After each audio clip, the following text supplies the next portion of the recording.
انبیاء کی تعلیمات قرآن حکیم میں اللہ تعالیٰ نے بیان کرتے ہوئے فرمایا یحل لہم الطیبات ویحرم علیہم الخبائث کہ انبیاء لوگوں کے لیے طیبات پاکیزہ چیزیں، صاف چیزیں، ستھری چیزیں، اعلیٰ چیزیں حلال کرتے تھے اور خبیث چیزیں، بری چیزیں، نجس چیزیں، غلاظت والی چیزیں ان کو حرام قرار دیتے تھے۔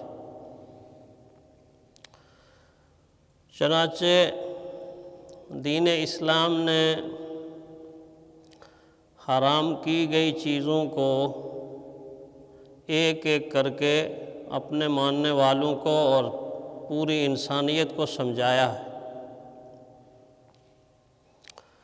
اور جو چیزیں حرام کی گئی ہیں ان کے دنیا کے نقصانات بھی سمجھائے اور آخرت کے نقصانات بھی سمجھائے، روحانی نقصانات بھی سمجھائے اور جسمانی نقصانات بھی سمجھائے۔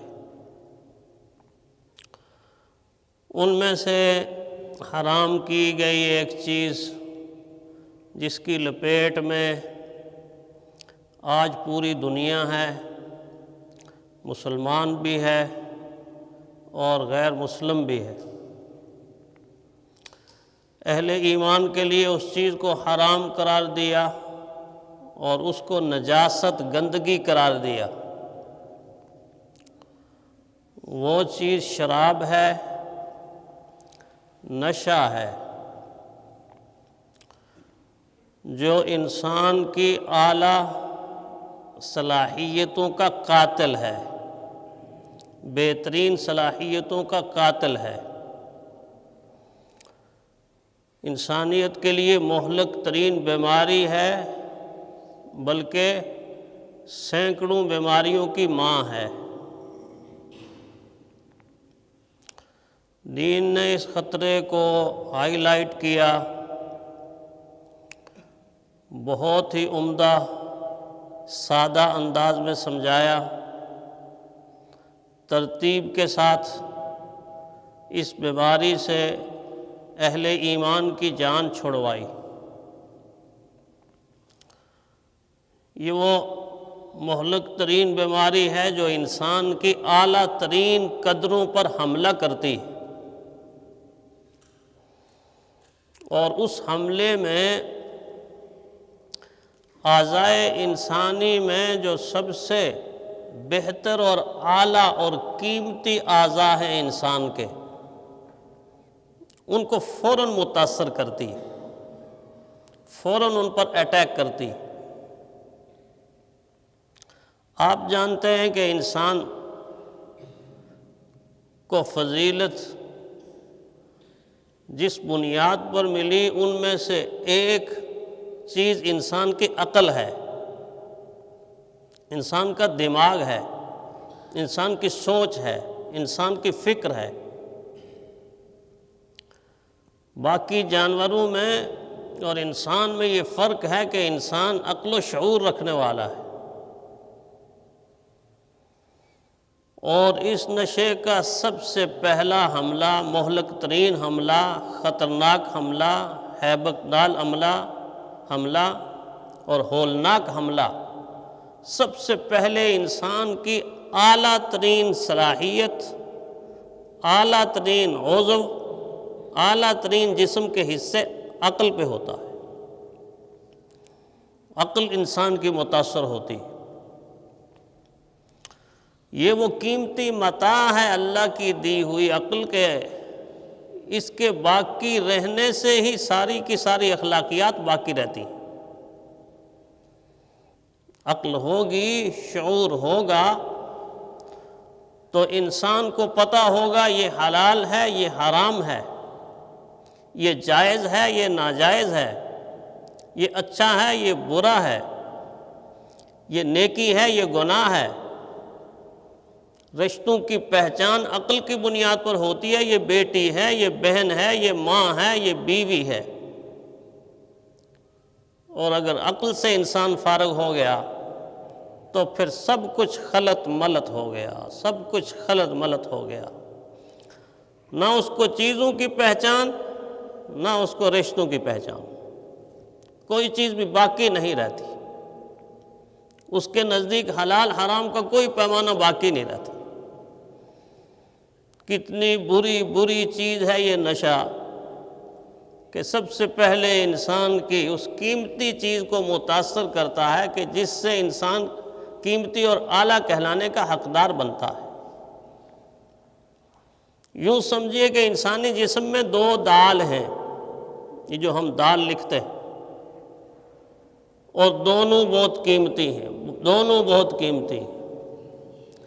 ایک دال سے مراد دماغ ہے، عقل ہے، اور ایک دال سے مراد انسان کا دل ہے۔ آپ سب سمجھتے ہیں کہ دل کتنا قیمتی اور اہم ہے۔ دل میری اور آپ کی باڈی کا انجن ہے، انجن۔ ایڑی سے لے کے چوٹی تک 30 کروڑ پرزوں کی مشین جب چلتی ہے، چھوٹے چھوٹے چھوٹے پرزے حرکت کرتے ہیں، حرکت میں رہتے ہیں، حرکت ہوتی رہتی ہے، اس حرکت کا مرکز انسان کا دل ہے۔ جب یہ حرکت کرنا چھوڑ دیتا ہے، پھر آنکھ حرکت کرنا چھوڑ دیتی ہے، دماغ حرکت کرنا چھوڑ دیتا ہے، زبان حرکت کرنا چھوڑ دیتی ہے، ہاتھ پکڑنا چھوڑ دیتا ہے، پاؤں چلنا چھوڑ دیتا ہے، ساری کی ساری باڈی کا ایک ایک پرزہ جام ہو جاتا ہے، جس کو ہم کہتے ہیں اب ڈیڈ باڈی ہے، انتقال کر گیا، فوت ہو گیا ہے۔ کتنی اہم ہے یہ دل کی دال۔ لیکن نشہ عقل کو متاثر کرنے کے بعد اپنا حملہ دل پہ کرتا ہے، دل پہ اپنا حملہ کرتا ہے، اور دل کو کسی کام کا پھر چھوڑتا نہیں۔ اسی لیے ڈاکٹر اور اطباء لکھتے ہیں کہ نشے سے، اور جس نشے کو عام طور پر دنیا آج ہلکا سمجھ رہی ہے، کہتے ہیں کہ سگریٹ بھی کوئی نشہ ہے، سگریٹ بھی کوئی نشہ ہے۔ آپ پوچھئے ڈاکٹر حضرات سے، اطباء حضرات سے، 50 مہلک ترین جسم کی بیماریاں سگریٹ کے استعمال سے انسان کے بدن کے اندر پیدا ہوتی ہیں، 50 کم از کم۔ ان بیماریوں کے ساتھ ساتھ وہ مہلک ترین بیماری جس کا ہم نام سنتے تو کانپ جاتے ہیں۔ اگر کسی کو بلڈ ٹیسٹ لکھ کے دیا جائے کہ یہ بلڈ ٹیسٹ کرا لو، شوکت خانم چلے جاؤ فلاں لیبارٹری کے اندر، تو بعض دفعہ کہتا ہے حضرت دعا کیجئے گا کہیں کینسر نہ نکل آئے، کہیں کینسر نہ نکل آئے، ڈرتے ہیں نا، ہر آدمی کہتا ہے اللہ کرے یہ بیماری نہ ہو، اللہ تعالیٰ اس بیماری سے ہر آدمی کو محفوظ فرمائے۔ ڈر لگا رہتا ہے، ڈر لگا رہتا ہے، خطرہ لگا رہتا ہے، دعائیں کرتے ہیں۔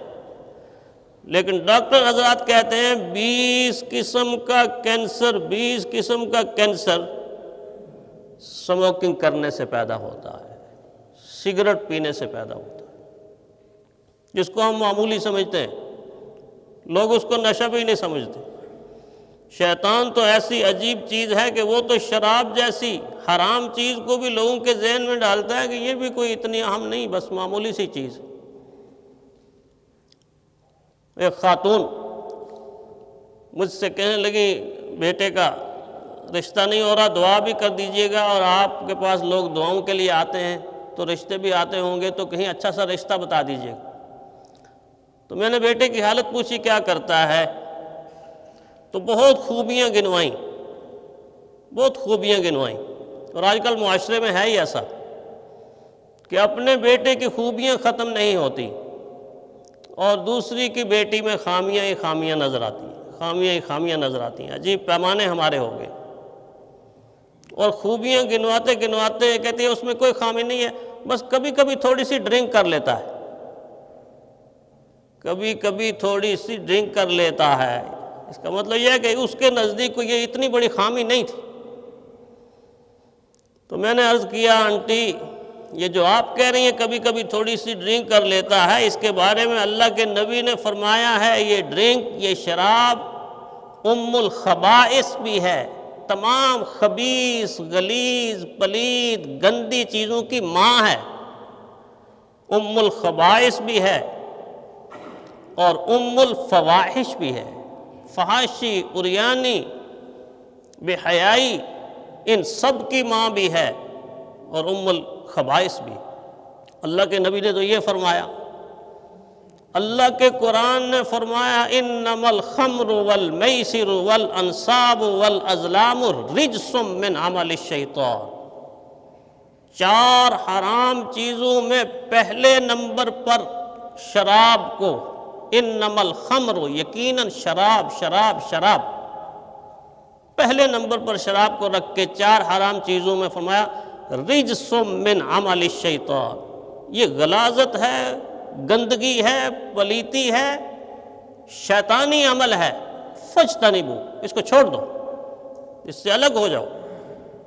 پھر فرمایا یرید الشیطان ان یوقع بینکم العداوۃ والبغضاء فی الخمر والمیسر، لوگوں شیطان یہ چاہتا ہے کہ وہ شراب اور جوئے کے ذریعے آپ کے دلوں میں بغض پیدا کرے، عداوت پیدا کرے، لڑائیاں پیدا کرے، جھگڑے پیدا کرے، تناؤ پیدا کرے، قتل و غارت کا بازار گرم کرتے۔ یہ شیطان کی چاہت ہے، اہل ایمان کو چوکن نہ کیا۔ فرمایا آپ سے سوال کرتے ہیں لوگ سوال شراب کے بارے میں، کل میرے محبوب آپ کہہ دیجئے فیہما اسم کبیر، اسم کبیر، یہ گناہ ہی نہیں، فرمایا آپ ان سے فرمائیے یہ بڑا گناہ ہے، جس کو انسان آج چھوٹا گناہ سمجھ رہا ہے، فیہما اسم کبیر، یہ بہت بڑا گناہ ہے۔ اہل ایمان کو روکا گیا، لا تقربوا الصلاۃ وانتم سکارى، لوگو ہوش و حواس سے کام لو، جب نشے کی حالت میں ہو جاؤ اگر تو میری عبادت نماز کے قریب ہی نہ جانا۔ ایسا لگتا ہے کہ اس میں ڈانٹ ڈپٹ ہے، جس طرح باپ اپنے بیٹے سے ناراض ہوتا ہے، دور ہو جا، دور ہو جا، دور ہو جا، میرے گھر سے نکل جا، میرے قریب نہ آنا۔ اللہ جل شانہ حکم بھی سمجھا رہے ہیں، حکمت کے ساتھ سمجھا رہے ہیں، اور ساتھ ساتھ چھپی ہوئی ڈانٹ اور ڈپٹ بھی کہ تم اس قابل نہیں رہے کہ تم آ کر میرا ذکر کرو۔ تم ذکر کیا کرو گے؟ تم تو کچھ کہو گے کچھ اور زبان کچھ کہہ دے گی، سوچو گے کچھ تو زبان کچھ کہہ دے گا۔ عقل پہ حملہ جو ہو گیا، عقل پہ حملہ جو ہو گیا نشے کا، وہ کہتے ہیں کہ 2 نشئی سوئے ہوئے تھے تو ایک کو چھینک آ گئی، وہ جو چھینک آئی تو جو ساتھ سویا ہوا تو اس کی ناک اس نے زور سے ایسے پکڑ لی پکڑ لی پکڑ لی۔ اب وہ دعائی دے رہا ہے، بھائی میری ناک چھوڑ دو، بھائی میری ناک چھوڑ دو، اس کو ہوش نہیں ہے۔ تو پوچھتا تمہیں کیا ہوا، تمہیں کیا ہوا؟ تو آگے سے وہ کہتا ہے تم نے میری ناک پکڑی ہوئی ہے۔ تو یہ کہتا ہے یار یہ اگر تیری ناک ہے تو پھر میری کہاں گئی؟ یہ اگر تیری ناک ہے تو پھر میری کہاں گئی؟ نشے نے ایسا عقل پہ حملہ کیا کہ اپنی ناک بھی بھول گیا، لیکن اپنی ناک تو بھول گیا۔ نشئی پورے خاندان کی ناک کٹوا دیتا ہے، ماں باپ کی ناک کٹوا دیتا ہے، کنبے قبیلے کی ناک کٹوا دیتا ہے، بلکہ قوم اور معاشرے کی ناک کٹوا دیتا ہے۔ ایسا عقل پہ حملہ ہوتا ہے، ایسا عقل پہ کہ کوئی چیز بھی وہ سوچ سمجھ کر نہیں کر سکتا۔